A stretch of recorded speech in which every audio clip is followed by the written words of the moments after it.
Welcome to FETW Insights Daily Iron or Steel Updates, 30th September 2025.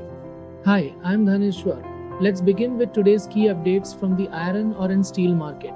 The SGX contract settled at 103.95 per DMT in the noon closing hours, up by 0.78% from the previous close of 103.15. Prices traded in a narrow band, touching a high of 105.05 to a low of 102.55. The market's soft momentum reflects cautious trading amid concerns over the recovery of Chinese steel demand, even as supply remains steady.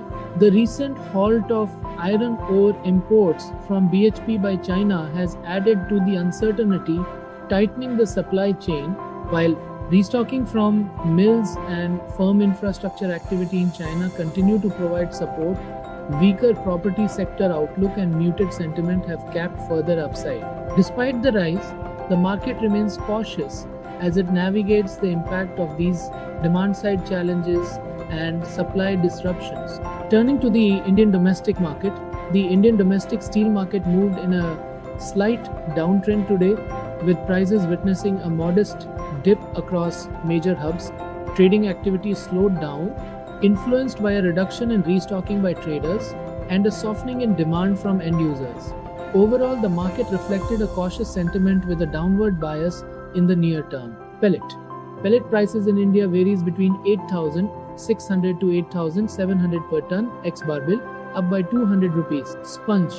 Pellet sponge trading levels around 24,000 to 24,100, in Raipur down by 100 to 200 rupees. Billet.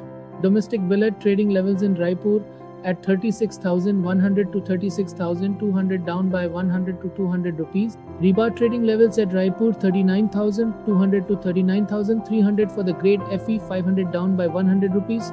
However, in southern India, the trading levels between rupees 43,000 to 45,500. Thank you for watching. Stay informed and stay ahead with FETW Insights. Don't forget to like, share and subscribe. Also, join our community group through the link in the description to connect and engage further.